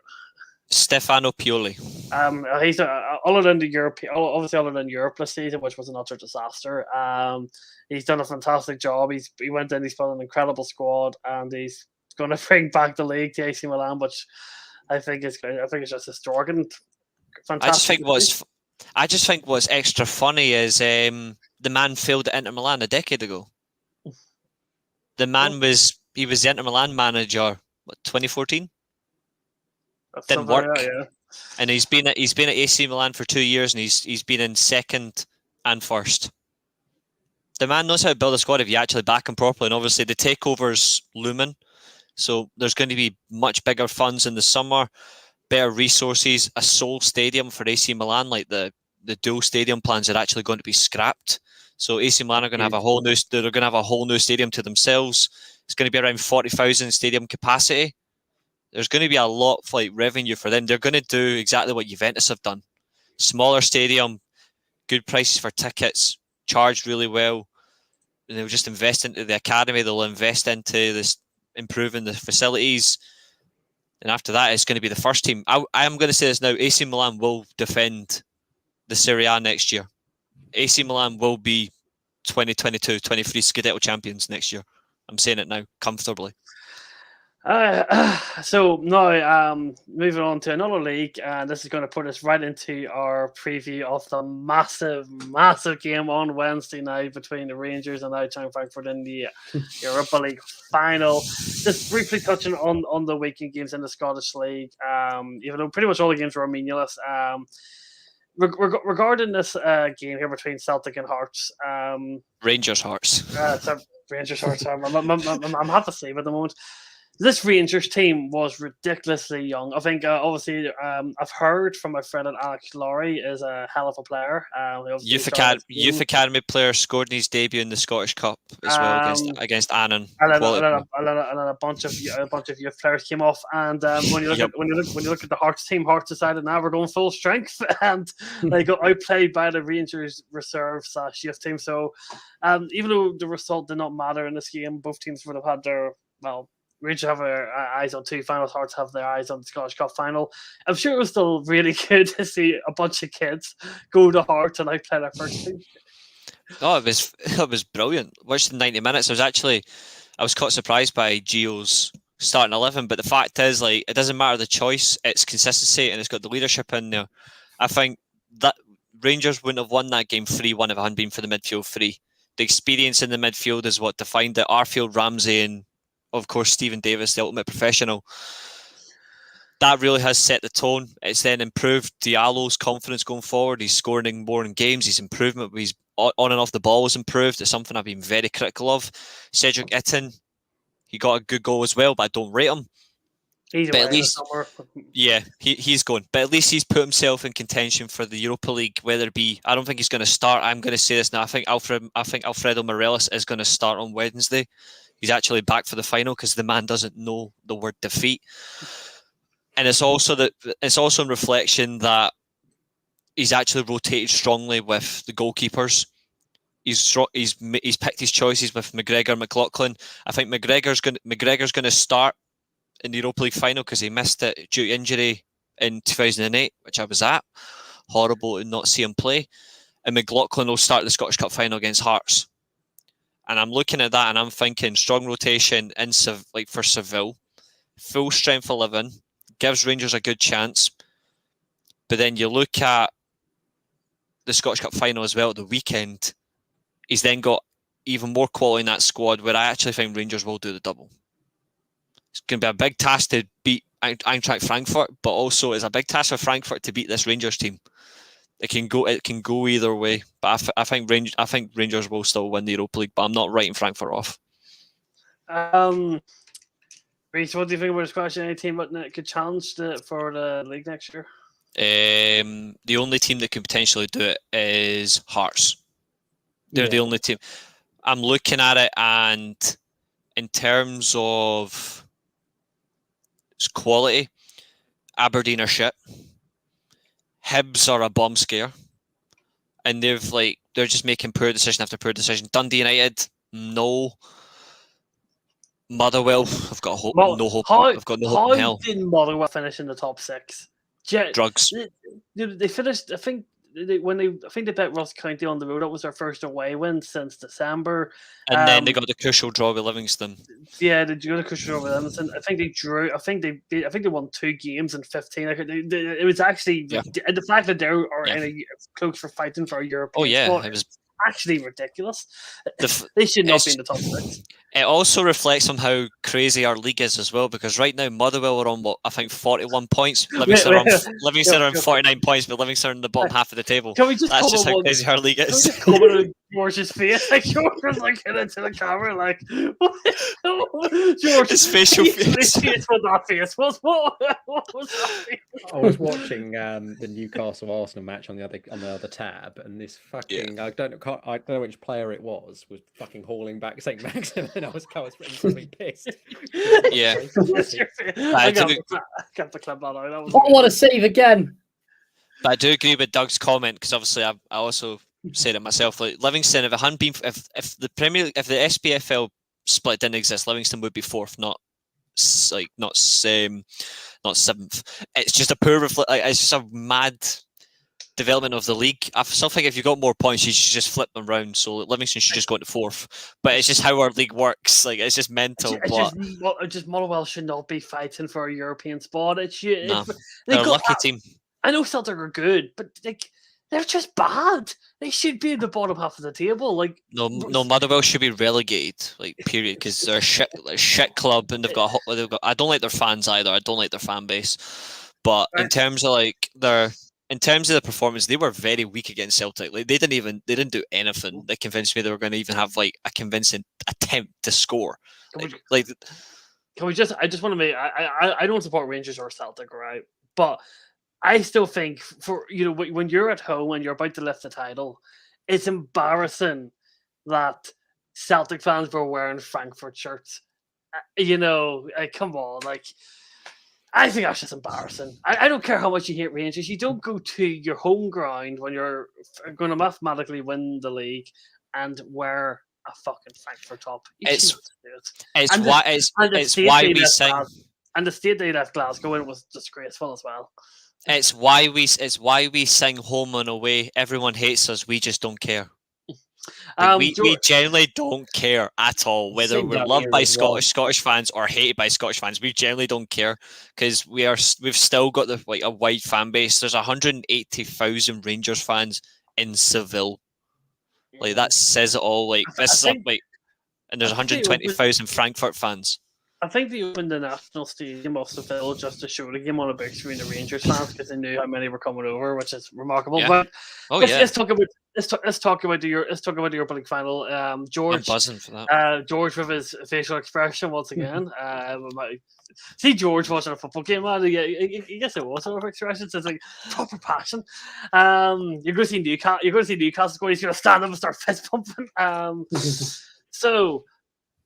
Obviously, the game on Wednesday night between Frankfurt, who have been I think they've been in their last 5 Bundesliga games have been absolutely atrocious. But they have Barcelona and West Ham to get to the stage. Obviously, Rangers, who, and I'll go into a bit more detail about what I said to you on Thursday with Reece in a minute. Rangers have obviously been in for a transitional period, but have now, remarkably got to an Europa League final. Now, Celtic fans claimed that it was an easy run-in. Dortmund, Leipzig, Lyon, Braga. That wasn't Celtic. To be fair, though, like before George speaks, Celtic don't know what European football is because they crashed out all 3 European competitions in one go. Like they are the definition of Brexit. So fuck you all. So George, I know you probably don't know much about Frankfurt or Rangers, but it's an Europa League final. I'm definitely sure you're going to watch it in its entirety. To mark your words, what's your prediction for the final? Yeah, I think it's going to be very interesting. Obviously, it's good. It's very charitable, let's say, of BT Sport to actually allow people to watch the game for free. It is on the YouTube channel for free, isn't it? Yes, like it is every year. Yeah.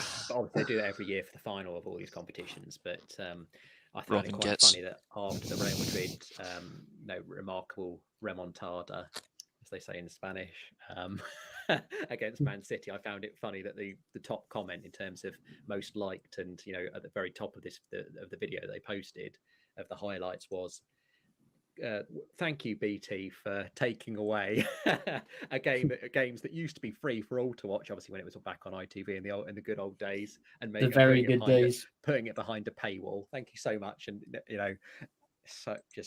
which is a gripe of mine in a way, but obviously it goes the final itself is going to be free, so yes, I will be watching it on YouTube like you said.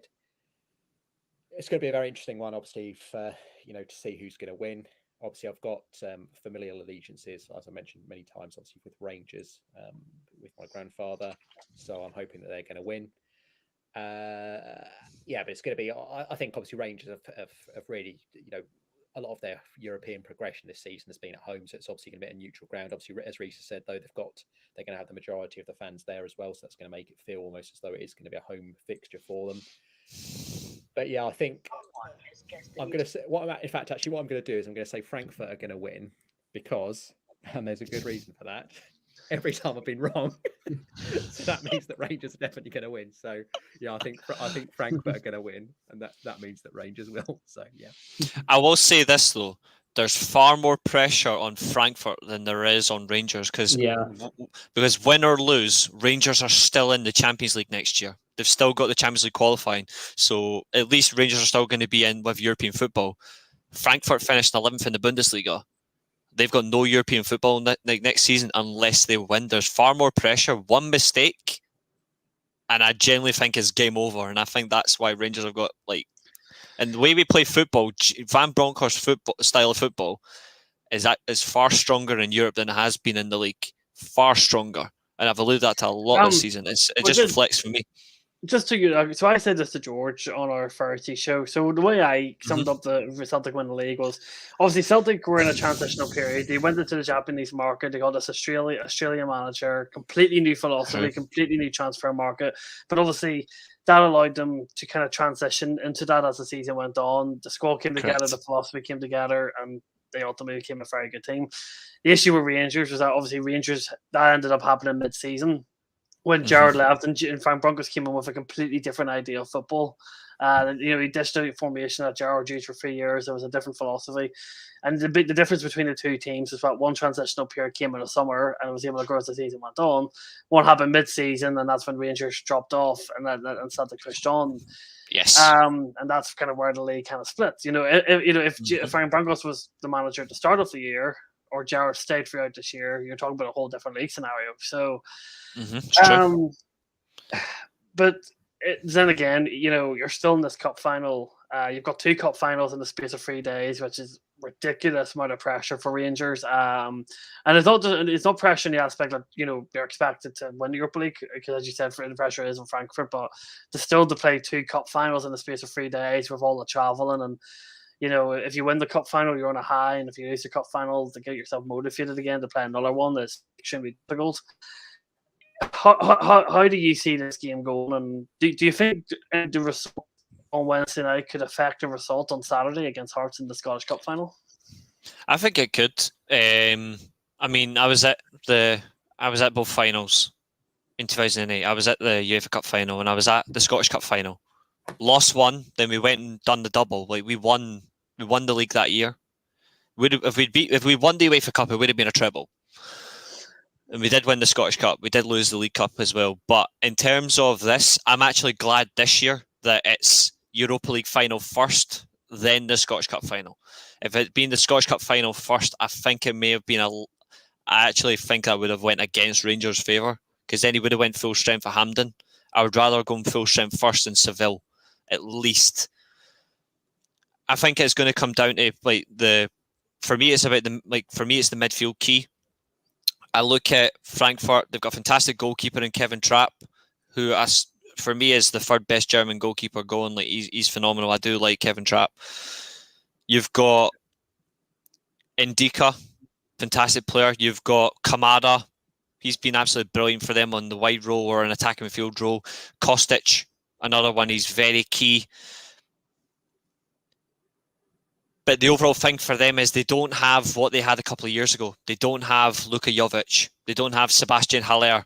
They don't have who's the other one? Andre Silva. They don't have 3 clinical forwards, but what they do have though is a very strong system, very aggressive players in the press, and they are good with they are very good with the ball. The problem is they do concede. And they concede very cheap goals, and to a degree so do Rangers. But look at when Rangers are actually with the ball, Rangers are far more effective. And I think for Rangers, it's about controlling the ball and keeping it. And I think if Rangers keep the ball, Frankfurt will just push on them. Rangers can just pass it around. Rangers have got some very good midfielders. I do think, though, I hope Joe Rebo is fit for the final. I don't know if he's going to be fit. If he's not, then that's a big loss. But Aaron Ramsey getting crucial minutes against Hearts in the league. Davis getting minutes is key. Arfield getting minutes. They're going to be fit. And also he used Balogun. I think Balogun at centre-back is crucial as well. He's fantastic. And the good thing for them is they've got 2 fantastic fullbacks in Barisic and Tavernier who are very effective getting goals and obviously with the defensive work. For me, it's about that midfield game. Can Rangers hold back the wing backs and also the 2 in midfield? But also, what are Frankfurt going to do against the 3 in midfield? Because another player who's been effective for Rangers this year is another player I genuinely don't like, but I have to admit he's very good in the Rangers shirt, and that's John Lundstrom. Lundstrom's been absolutely brilliant for Rangers. I think you're going to see some key differences. I just hope Ryan Kent's not a greedy cunt in the final. I really want him to actually work with the team. Don't be greedy with the ball. And if Amad Diallo plays, I think Diallo could actually get a goal in the final. But I want to see a Rangers penalty because it'd be funny. Rangers win it with a James Tavernier penalty would be great, and George is having an exciting moment. But yeah, it's all about that for me. It's all about how Rangers deal with the ball, and Frankfurt as well with the press. Can they counter press Rangers into a dangerous decision where they can get a goal? That's it for me. And it's also about goalkeepers. Kevin Trapp and McGregor, both very experienced, both good goalkeepers, deserve respect. All comes down to that for me. The press versus the midfield control. Nathan, what's your prediction? Difficult for me. I haven't really followed Eintracht Frankfurt much this season. I do step in and out of the Bundesliga a lot, to be fair, but it's so difficult. But I've got to back Rangers, got to back Aaron Ramsey, haven't I? Yeah, 2-1 Rangers. Think it'll be a tight game throughout. That atmosphere in there is going to be nuts, but I can just see Rangers edging it. And to be honest, I think that there's going to be too much pressure on Frankfurt. And as Reece says, I think they'll get at least one trophy, Rangers. But for some reason, I think they'll get both. I think Europa League they'll get just about, and then the Scottish Cup on the weekend they will win comfortably. Yeah, and I agree. And the final point, final thing for this podcast, and I feel like we do need to speak about it. It is probably the big news about Robert Lewandowski openly coming out and saying that he will not be signing a new contract at Bayern Munich, which is big news for Bayern Munich. Like, he's been the spine of Bayern Munich for ages. Obviously, Erling Haaland is away at home. And I forgot to give my prediction. I forgot to give my actual score prediction. I'm going 3-1 Rangers in Seville. Nice. Me. I'm going to my friend's house, but he'll be dancing on the street naked if that happens. So obviously, is it Haaland away to Manchester City? There isn't many strikers going around the transfer market, so this is a big blow to. No, I don't think his contract's up in the summer. I think he does have this one year left. So yeah, 1 year. That's right. Bayern Munich are forced to sell. So this is what my question is to you guys. Do we think he'll end up staying for the season and leaving on a free next year? Or do we think Bayern Munich are going to give in and sell? Because there's going to be loads of clubs looking for a striker and Lewandowski going on the cheap. So we're starting with you. What do you think? Will Bayern Munich force him to stay, or will he force his way out? I think he will force his way out. I think he's going to end up. There's probably going to be a set of. Don't say Man United. I know that. But it would sort of fit with our profile though of signing older strikers, which we've done for many, many years. Obviously, Odin Igalo, for example, Cavani, Ronaldo, Zlatan. The list goes on and on. So it would sort of fit with our profile and age. That's why, for example, Benzema as well. That sort of aging striker. 2048, he's going to join us. Don't worry. But I think the difficulty for me is, and as you said, it's difficult to ascertain exactly because obviously Bayern do have that extra year that they can utilise, but at the same time they are that. It seems to me that they would have enough gratitude to if Robert, definitely wanted to go, they would just let him go, and so that's what I think will probably happen.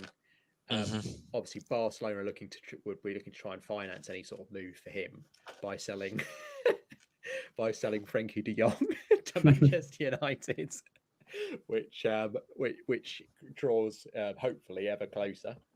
Which would be, I think for me that would be the signing of the summer, no doubt, simply because of the fact that if we are in the Europa League or Conference League, we'll win it with him in midfield. But even pulling him in is would be massive. So that would be an incredible. So I agree.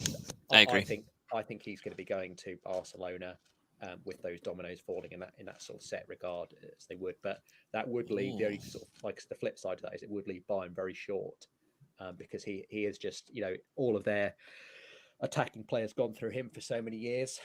He's been their sort of focal point, and obviously they've all the sort of players that they've used to, as replacements for him, even when he's been playing, obviously have been useless. Obviously, Choupo-Moting, as we remember, just couldn't. I actually think I see a craziness. I still think Lewandowski's going to leave, but what I could see happening is next season, I think Nagelsmann might change the system. And I think he might play Serge Gnabry as the number 9, and I think he'll play. I think he'll play Coman on the left, and he'll play Leroy Sané on the right, and he'll play of like a 3-4-3 type system next year. I genuinely think. I think you will see that next year. I think he will play Gnabry through the middle, which actually wouldn't be a bad idea for him. And go, George. George. Yeah, so yeah, as I said, I think that's what we're going to see is Lewandowski going to Barcelona, and yeah, that's going to be a good move for Barca. Obviously, I think there's still going to be there's still many goals left in Lewandowski. Obviously, kept himself very fit, and it's still got a long longevity in it. I think that's the trend we're now seeing, obviously, in football, is that all the players now that are properly taking care of themselves are now getting older, and that you are seeing that longevity now with players. A lot more than you would do previously. So, yeah, I think he's going to do well for them. Although, it will take a slight bit of bedding in though, because obviously in the Bayern system, it must have almost be like it must have been so natural for him after that many years. He, the entire system was revolved around him. So it's just going to take a little while for Barcelona to play in that way and get used to him. But yeah, I think he's definitely going to be successful for Barcelona, and obviously they'll be hoping that he can try and close the gap to Real Madrid, who have, as I sort of posted in the chat earlier, have made their own amazing signing. So before the transfer is officially open, we've got Haaland to City, potentially Lewandowski to Barcelona, and Mbappe to Real Madrid. And whatever as well, more important. I have a potential twist in the tail where I think he'll end up. Griezmann is on loan at Atletico Madrid. I think that's where Lewandowski's going. I actually think he will not go. He will not go to run off the ball for about 90 minutes and get one shot under Simeone for Bush. I don't know if Suarez is at the end of the season, so. I look at the attacking. The funny thing is, right, about Atletico Madrid is a lot of people mug them off in that sense about it being just very defensive, but you look at Simeone's record with strikers, particularly experienced strikers. He gets a lot out of them, and he actually makes them benefit. The likes of Lamar, Correa, you've got Llorente in there, you've got Koke, you've got Carrasco as well, DePaul. Like, you've got that experience there that are creative and attacking players. You fit that around, and obviously you've got a fantastic centre forward as well in João Felix. Yeah, there's a lot there. I would not put your bet off. I don't see Atletico Madrid signing Griezmann permanently. I actually think they could get Lewandowski. Griezmann's still a footballer. He's still a brilliant player, Griezmann. He's still a brilliant player, but I don't see them signing him permanently. I think Barcelona would demand too much money considering the position they're in, and that's why I think they could do it. I genuinely think you could see Lewandowski. And I'll say this: if Lewandowski were to join Atletico, I genuinely think you could see Atletico Madrid win the Champions League with Lewandowski up front. I agree. Rather than Suarez. Nothing against Suarez. Suarez is a fantastic striker for them, and he's been very effective. I just think overall, I think Lewandowski brings more to you. Suarez has brilliant movement. And he's got fantastic finishing ability. But I think Lewandowski as a link-up player is far more effective than Suarez. And obviously, the one good thing Suarez can do is hit a set piece. So can Lewandowski. So you're actually, in a way, like for like. The difference is I think Lewandowski's just got more of a killer instinct up front. And that's why I genuinely think you could see Lewandowski join Atletico Madrid. Nathan, what do you think? Where do you think he's going to end up? Maybe Arsenal? No chance. I mean, it's more like he's ended up on where he's meant to go 10 years ago, Blackburn Rovers, if you remember that transfer saga. Difficult. I think he's going to play out his contract, leave at the end of next season, I think, and then he's going to be off to Barcelona on a free transfer. I think it'd be bizarre for him to go as well with all the attacking players they've got. Like they're not going to get any fee for True. They're not going to get any fee for Aubameyang. You're not going to get. You might get money for Dembele, but he's a winger. Yeah. And obviously you've got Memphis, who's actually worth still keeping as a versatile option. It's good for squad depth as well. It'd be very stupid for him to go to Barcelona. I generally think it would be very stupid for Lewandowski. He gets head Aubameyang every day, any day, but it just makes no sense. So that rounds up the podcast for this week. Thank you so much, everybody, for tuning in. You guys have all been spectacular. Still each and Arsenal Newcastle. I think Newcastle have been a better team for what I've been reading upon, and it's nil each between Huddersfield and Luton Town in the first half of the Championship playoff second leg. Yes, it's actually kind of sad to think that when we do the podcast next week, or if it's on Doug's channel or on this channel, that'll be the final podcast of the Premier League with just the Champions League and the Conference League really to cover along with the Championship playoffs. So there isn't much left to talk about, which is quite sad. But it's been an amazing year. I think we've done some fantastic shows over the last few months, and it was good to be able to do a show tonight on this channel. Back to YouTube, so it's been good to talk to you all again. Also, for Manchester United fans and George and Reece, you got one more game to suffer, and I don't really think you guys really care about it because it's the end of season game. Reece has got 2 cup finals to look forward to, and you think gets to sit back and enjoy all these finals without any pressure of Cardiff City. Although I know obviously there's a lot of stuff going on with Cardiff off the pitch at the moment. Regarding contracts and ownership. So. Yeah, George, thank you so much for coming on. We will still do our annual show on Thursday. We're going to have to maybe change it a wee bit because there isn't going to be much to talk about on Thursday that we haven't talked about tonight. So we'll have to come up with an alternative. But thank you so much for coming on again. I look forward to Thursday. Me and George are happy. Me and George are happy for one main reason. No, of course, yeah. He starts Come on, today, Cardiff, of course. give me something to celebrate. Come on, I haven't been happy about anything in 3 years at that club. Come on. How would you be happy? Hypothetically, you sign Gareth Bale, but you get relegated. He's thinking about it. I know. I mean, so think about it. If we get relegated, right, then that means we'll have to have something to celebrate by going back up. I fucking cooked him. I'll take it. We need something to cheer about. I fucking cooked him. I will have that. So, George, thank you again. I look forward to Thursday. Yeah, perfect. Thanks very much as always, Josh. Thank you as well to obviously all the comments. Yeah, looking forward to Thursday, obviously, when, as you said, we delve into a few different things. Obviously, the aftermath as well of the Europa League final, of course, the night before. And lots of football, lots of exciting football over the next week. And really looking forward to it. So thank you as always. And thanks to all the live comments as well. Second that. Reece, I'm sorry to hear about the train issue. I know that pain very well for someone who uses the trains herself. At least you didn't punch anyone. It's good to talk to you. Obviously, I'll be seeing you on Thursday as well with Carl for the Scottish Cup final video. I really do look forward to that. That's me too. Game. I'm buzzing. I can't wait for that. And I'll try and get you on maybe on Tuesday or Wednesday to do a quick preview of the Europa League final, a bit more detail. I'll talk to you on Twitter about that. Apologies if we didn't do it on Sunday. I was not feeling particularly well. No, it's all right. It's fine. Just give me trying to consider on.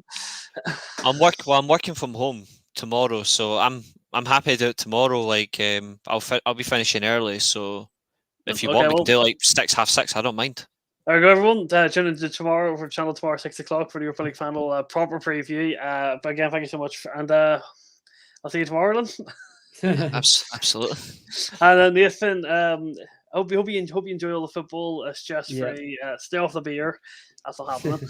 How's the old man doing? Is he keeping well? Yeah, he is. Just looking forward to Wales now. Since Cardiff's completely over, and it's getting interesting with all the transfer news. Signing Eboué Adams from Forest Green. I never thought I'd be saying that 10 years ago. What have we fallen to? But either way, he looks like an absolute class player, and it shows what Forest Green have come to now. But also signing Affleck, or however you say his name, from St Mirren as well. You saying Daredevil? Saying Daredevil? Oh, mate, you may as well get cancelled already. I know. I'm 50-50 on it, but we'll have to wait and see how that beds out. And then it's just interesting flicking through all the Bale stuff and seeing how else we sign. But yeah, very nerve-wracking few months to come, and it looks like Joe Rolls is not signing a contract either. So that means we're having basically a new squad next season. I don't know how to feel about it. Thanks for having me on as usual. I'm just going to tell you now, just on the safe side, because he was at Rangers, Jack Alnwick is a red flag. Yeah, he's a major red flag. I'm just warning you now. He's not that good a goalkeeper. But generally feel free, mate. In all fairness, though, in defence, we have turned some absolutely shocking keepers into some absolutely class ones. I remember looking back in history now, Neil Etheridge and Alex Smithies at the same time, Tom Heaton and David Marshall in the same squad. That's unheard of at the Championship, let alone Premier League. Phenomenal. And we've also produced the likes of Simon Moore, Joe Lewis as well, both Premier League at some point as well. Up Joe at Lewis, he's Championship. at Aberdeen now, isn't Very he? good. Yes, he He's is. a really good And Simon Yeah. Moore's doing well at He's a commentary good as well. goalkeeper too. Finished I mean, bottom half. The fact that Aberdeen are only one place above the relegation zone this year, Madness. like maybe they should have sacked what was his name? I can't remember what his name was. Glass. No, the guy before him, the one who was there for ages. I can't remember what his name is now. Oh, they got rid of a good manager, and I said to everybody when McInnes got relegated that McGuinness, Aberdeen that's would. the one. Yeah. The thing That's is, the though, one is that McInnes has just got Kilmarnock like promoted at the first attempt. So there you go. Like, and he's going to do the same. He's going to do really well next year. Aberdeen should never have got rid of McInnes. I said on the World of Football podcast the day that he got sacked that Aberdeen will fall worse because they got rid of this man. And Jim Goodwin's got a big task on his hands. But anyway, we will absolutely leave it there, everybody. Thank you so much for watching the Shoot Online podcast. We're back live tomorrow night, 6 o'clock with Reece for an in-depth Europa League preview. And then I'm with George on Thursday night for the Shoot Online podcast. And then starting next week, which I'm really, really excited for, I will be doing my end of season videos with a bunch of different fans, starting with Nathan at Cardiff City, Reece for Manchester United, Turf Moor with Burnley, Sweet and Sour Football for Wolves, and loads more. I cannot wait for them to get in touch with some people and do some more videos. And then the football season's done, which what are we all going to do over our weekends? Maybe we'll have to organise some quizzes or some funny things to do over the weekend to keep us all entertained. I think I'll have to do a quiz because I always seem to win them. So I think I should win I'll win the next quiz, and then after that, I'll be the quiz master. He's a quiz master. Well, thank you for watching. Enjoy your week. See you tomorrow night. Hit like, share, subscribe, and I'm off to bed for work. Goodbye.